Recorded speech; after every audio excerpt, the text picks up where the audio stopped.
السلام علیکم ورحمۃ اللہ وبرکاتہ۔ الحمد للہ رب العالمین والصلاة والسلام علی اشرف الانبیاء وامام المرسلین نبینا محمد وعلی آلہ واصحابہ اجمعین، اما بعد۔ اللہ کے فضل و کرم سے عقیدے کی اس کلاس میں ہم یہاں جمع ہوئے ہیں۔ آج کے درس میں توحید کی قسموں سے متعلق سلف کا کیا موقف تھا، انشاءاللہ وہ باتیں ہم آپ کے سامنے پیش کریں گے۔ معزز حاضرین، عقیدہ توحید سے متعلق جتنی کتابیں ہیں ان تمام کتابوں کو اگر آپ کھنگالیں گے، اگر آپ جو ہے ان کتابوں کو پڑھیں گے تو یہ توحید کی تین قسمیں عموماً جو ہے ہمارے سامنے آتی ہیں۔ ایک ہے عقیدہ توحید ربوبیت ہے، دوسرا جو ہے توحید الوہیت ہے، اور تیسرا ہے توحید اسماء و صفات۔ تو ہم جو ہے آپ کے سامنے وہ مقامات بتاتے ہیں قرآن کریم میں جہاں یہ تینوں قسمیں ایک جگہ جمع ہیں۔ سب سے پہلے تو جو ہے سورہ فاتحہ ہے، جس میں رب العالمین کہہ کر ربوبیت کی طرف، ایاک نعبد و ایاک نستعین کہہ کر توحید الوہیت کی طرف، الرحمن الرحیم کہہ کر توحید اسماء و صفات کی طرف اشارہ کیا گیا ہے، جیسا کہ صالح فوزان حفظہ اللہ نے بڑے سلجھے انداز میں لوگوں کو سمجھایا۔ اسی طریقے سے سورہ غافر کی وہ آیت ہے، هو الحی لا الہ الا هو، هو الحی لا الہ الا هو فادعوه مخلصین له الدین الحمد للہ رب العالمین۔ ان آیتوں میں بھی جو ہے توحید کی تین قسمیں جمع کر دی گئی ہیں۔ اسی طریقے سے سورہ مریم کی وہ آیت ہے جس میں اللہ نے فرمایا رب السماوات والارض وما بینہما فاعبدہ واصطبر لعبادتہ هل تعلم له سمیہ۔ اس آیت کے بارے میں بھی اہل علم کہتے ہیں کہ توحید کی تین قسمیں ایک ہی آیت میں اللہ نے جمع کر دی ہیں۔ ویسے ابن قیم کے بقول پورا قرآن توحید سے بھرا ہوا ہے، لیکن علماء تدبر کرتے ہیں کہ توحید تین قسمیں کہاں جمع ہیں، تو یہاں جو ہے جمع کر کے مفسرین نے جو ہے لوگوں کو بتایا۔ توحید کی قسموں سے متعلق سلف کا کیا موقف ہے، اگر آپ دیکھا جائے تو متقدمین میں یعنی جو گزرے ہوئے علماء ہیں سلف، ان کے پاس تقسیم الگ ہے، متأخرین کے پاس تقسیم الگ ہے۔ تو اسے کیا کہتے ہیں، گزرے ہوئے لوگوں کو متقدمین کہتے ہیں، اور زمانے ماضی قریب میں جن لوگوں نے تقسیم کیا ان کو کہتے ہیں متأخرین۔ تو متقدمین میں اور متأخرین میں جو ہے فرق ہے تقسیم میں، لیکن مضمون کے اعتبار سے دیکھا جائے تو کوئی جو ہے اختلاف نہیں ہے اس میں، جیسا کہ کہتے ہیں لا مشاحة فی الاصطلاح، اصطلاح میں کوئی جو ہے جھگڑا نہیں ہے۔ متقدمین کے نزدیک جو یہ غور سے سنیے، متقدمین کے نزدیک توحید کی دو قسمیں ہیں اجمالی طور پر۔ اگر آپ رسول اکرم صلی اللہ علیہ وسلم کے زمانے کے بعد تیسری صدی ہجری کے بعد جب لوگوں نے عقیدے پر جو ہے مستقل لکھنا شروع کیا سلف صالحین نے، تو وہ لوگ کیا کرتے تھے، آسان انداز سے توحید کی دو قسموں کو بتایا کرتے تھے۔ یہ کیا ہے، التوحید فی المعرفۃ والاثبات، یہ پہلی قسم ہے۔ دوسری ہے التوحید فی الطلب والقصد۔ یہ کیا ہے، یہ التوحید فی المعرفۃ والاثبات کا مطلب، معرفت کا مطلب اسماء و صفات ہے، اس طریقے سے اثبات کا مطلب یہ ہے کہ اللہ تعالی اور اس کے رسول صلی اللہ علیہ وسلم نے اللہ تعالیٰ کے لیے جو بھی اسماء، جو بھی افعال اور جو بھی صفات ثابت کیے ہیں وہ اس میں داخل ہیں۔ تو التوحید فی المعرفۃ والاثبات کہیں گے نا تو اس میں توحید ربوبیت، توحید اسماء و صفات دونوں داخل ہیں۔ گویا متقدمین کیا کرتے تھے، توحید کی دونوں قسموں کو سمیٹ کر ایک ہی نام دیتے تھے۔ یہ تو سمجھ میں آیا۔ دوسری قسم میں التوحید فی الطلب والقصد، یہ توحید الوہیت جو ہے، توحید الوہیت کو متقدمین اس لفظ سے تعبیر کرتے تھے۔ کیوں؟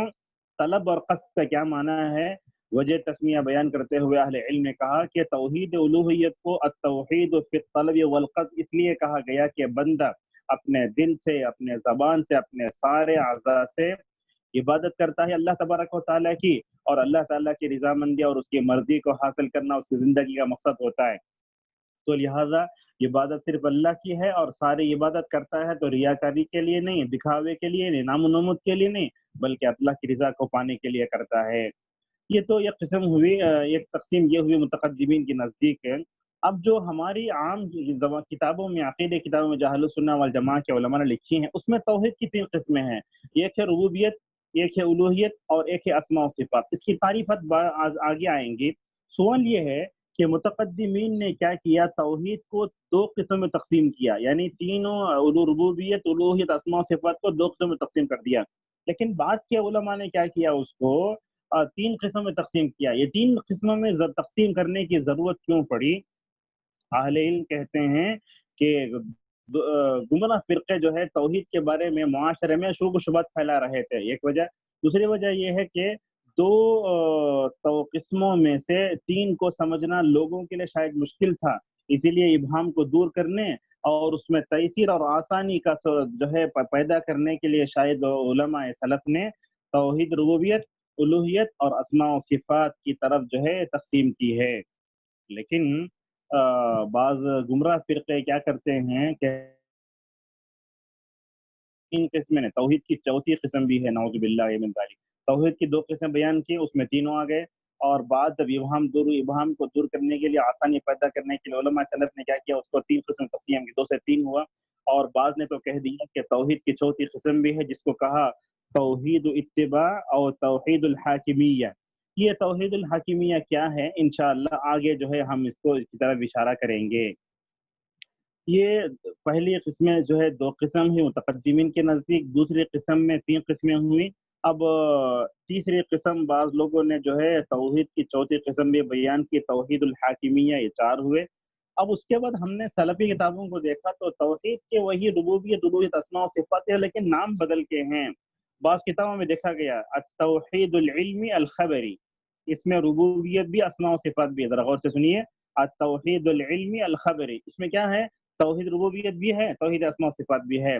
العلمی الخبری کہنے کا مطلب یہ ہوا کہ اگر ہم ربوبیت کو اور جو ہے کہ توحید اسماء و صفات کو اگر ہم سمجھنا چاہتے ہیں تو ہمارے فہم کا دار و مدار ہماری اپنی عقل نہیں، کتاب و سنت جو ہے دار و مدار ہوگا، اسی لیے کہا کہ الخبری۔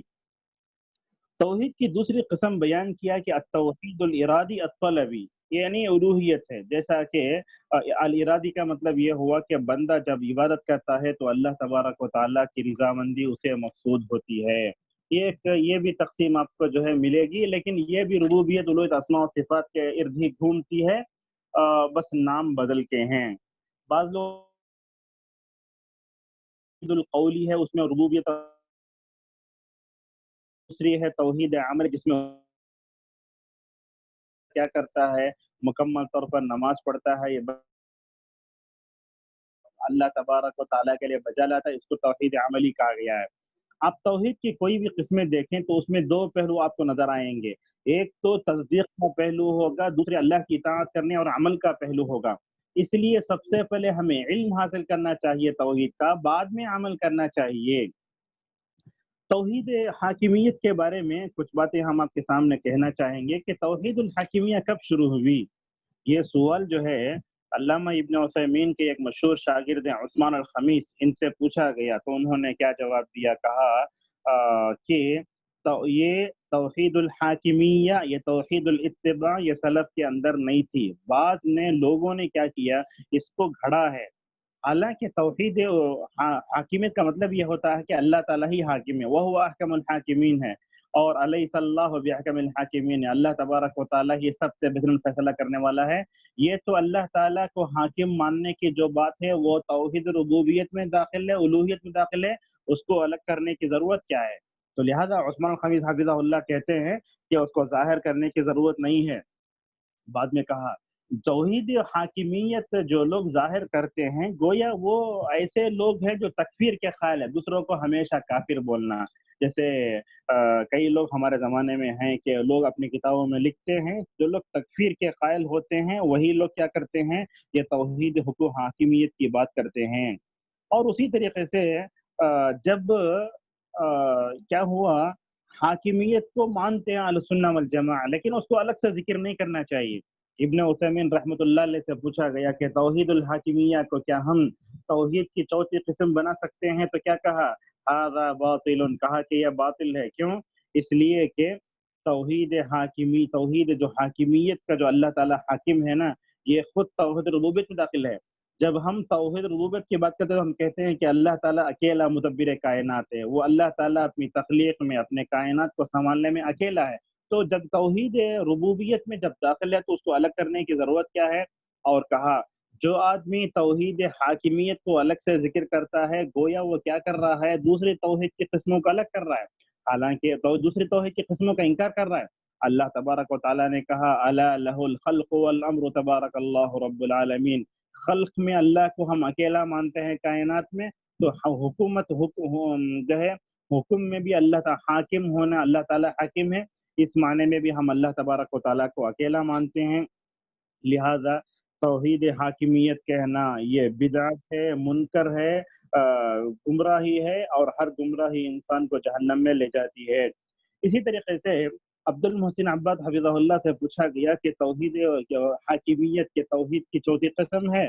انہوں نے کہا ھذا لیس بصحیح، یہ صحیح نہیں ہے، جبکہ یہ ربوبیت میں داخل ہے، اس کو مستقل بیان نہیں کرنا چاہیے. بس توحید کی قسموں سے متعلق ہم نے آپ کے سامنے بتایا کہ اللہ تبارک و تعالیٰ نے پورے قرآن میں سورہ فاتحہ سے لے کر سورہ ناس تک ہر آیت میں اور ہر رکوع میں، ہر پارے میں، ہر سورے میں، ہر آیت میں توحید کا تذکرہ فرمایا. اللہ تبارک و تعالیٰ نے رسالت آخرت کا ذکر کرنے سے پہلے اللہ نے توحید کا ذکر فرمایا، خصوصاً مکی صورتوں میں جو 80 سے زیادہ ہیں. اور ہم نے آپ کے سامنے کچھ آیتیں بتائیں کہ جن آیتوں کو پڑھنے سے معلوم ہوتا ہے کہ توحید کی تین قسمیں ایک جگہ خود جمع ہے، جیسا کہ سورہ فاتحہ میں ہے. ہم نے آپ کے سامنے بتایا کہ توحید کی جو دو قسمیں ہیں، التوحید فی المعرفۃ والاثبات، التوحید فی الطلب والقصد، یہ متقدمین کے پاس تھا. جب لوگوں کے اندر ابہام پیدا ہونا شروع ہو گیا، اور اسی طریقے سے گمراہ فرقوں کے انحرافات اور جو ہے ان کے انکار شروع ہو گئے، تو سلف نے کیا کیا، دو کو دو سے تین بتایا، تین ہی زیادہ صحیح ہے. یہ توحید حاکمیت کو جو ہے ربوبیت اور الوہیت سے الگ نکال کر بتانا، یہ خاص جو ہے لوگوں کا عمل ہے، وہ صحیح نہیں ہے، بلکہ ابن عثیمین نے کہا یہ بدعت ہے. اسی طریقے سے بعض نے جو ہے التوحید العلمی الخبری اس ربوبیت اسماء و صفات کو بتایا، اور بعض نے التوحید الارادی والطلبی کہہ کر الوہیت کو مکمل طور پر شامل کیا. ابن عثیمین رحمۃ اللہ علیہ کہتے ہیں کہ آپ توحید کی دو قسمیں یا تین قسمیں ہیں، آپ کو سا بھی نام دے لو، سلف کے پاس جو ہے ان تمام اصطلاحات میں کوئی جو ہے کیا نہیں تھا، تناقض نہیں تھا اور رکاوٹ بھی نہیں تھی. لہذا ہم توحید کے قسموں کو بدعت نہ کہیں. توحید کی دو قسمیں ہیں متقدمین کے نزدیک، متأخرین کے نزدیک تین قسمیں ہیں. متأخر نے کیا کیا، متقدمین نے جو توحید کی دو قسمیں جو بیان کی تھے اس کو تین قسموں میں تقسیم کر کے بتایا. لہذا یہی بات صحیح ہے. توحید حاکمیت کو الگ سے ذکر کرنا جو ہے یہ گمراہ فرقوں کے جو ہے مکمل طور پر عادت ہے. ایک اعلان آج کے درس میں ہم آپ کے سامنے کر دینا چاہیں گے، وہ یہ آج سے الحمدللہ ذی الحجہ کے دن شروع ہیں، جس کے بارے میں اللہ کے نبی صلی اللہ علیہ وسلم نے فرمایا کہ دنیا کے سب سے افضل دن ہے، یعنی افضل ایام دنیا کے سب سے افضل دن ہے. تو اسی مناسبت سے ہم نے ابراہیم علیہ السلام کا تذکرہ قرآن میں جو سیریز شروع ہوئی ہے وہ انشاءاللہ کل سے کنٹینیو مسلسل ہوگی، اور عقیدے کے درس کو انشاءاللہ آج ہم یہیں روکتے ہیں، اور انشاءاللہ پھر عید کے بعد ہمارے عقیدے کی جو سیریز ہے وہ مکمل طور پر شروع ہوگی. سامعین اور سامعات جتنے مشارکین و مشارکات ہیں جو ہے اس فرق کو جان لیں اور اسی طریقے سے مطابقت کریں، چونکہ یہ دن حضرت ابراہیم کی سیرت کو پڑھنے اور اپنی زندگیوں میں اس کو نافذ کرنے کی ضرورت ہے. لہٰذا ہم ابراہیم اور اسماعیل کی سیرت کا مطالعہ کریں گے، اور قرآن میں جہاں جہاں ان کا ذکر ہے ان تمام آیتوں پر سے گزر کے قرآن کی کتاب ہدایت سے مکمل طور پر عبرت لیں گے. اللہ تعالی ہمیں ان دنوں میں زیادہ سے زیادہ اللہ تبارک و تعالیٰ کی اطاعت کرتے ہوئے استغفار کرنے کی توفیق عطا فرمائے، اور توحید کی جو قسمیں بتائی گئی ہیں ان تمام قسموں کو جاننے اور توحید کے بارے میں گمراہ فرقوں کی جو بات ہے ان تمام سے مکمل طور پر ہمیں بچنے کی توفیق عطا فرمائے. وآخر دعوانا الحمدللہ رب العالمین. جزاکم اللہ خیر شیخ. کسی کوئی سوال ہے تو انشاءاللہ کر لیں.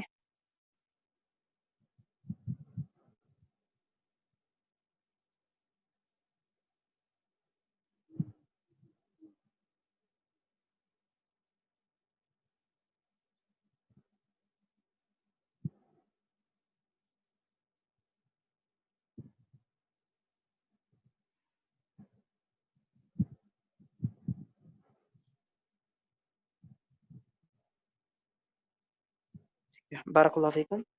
شاید کسی کوئی سوال نہیں ہے شاید شیخ. یہاں پر اتفاق کریں گے شیخ. اعلان کر دیجیے. ہم نے جی اعلان کیا. جی انشاءاللہ آج عقیدے کی کلاس آخر رہے گی. انشاءاللہ اس کا عید کے بعد عقیدے کلاس پھر سے شروع ہوگی انشاءاللہ. 16 سیریز انشاءاللہ عید کے بعد رہے گی. باقی کے جو 9 دن ہیں یعنی ذی الحج کے جو 9 دن ہیں انشاءاللہ ان دنوں ابراہیم علیہ السلام کا تذکرہ قرآن مجید میں اس عنوان پر انشاءاللہ سیریز چلے گی. آپ لوگوں سے گزارش کی جاتی ہے کہ آپ لوگ انشاءاللہ غور سے سنیں اور شیخ سے استفادہ حاصل کریں. جزاکم اللہ خیر. السلام علیکم ورحمۃ اللہ وبرکاتہ.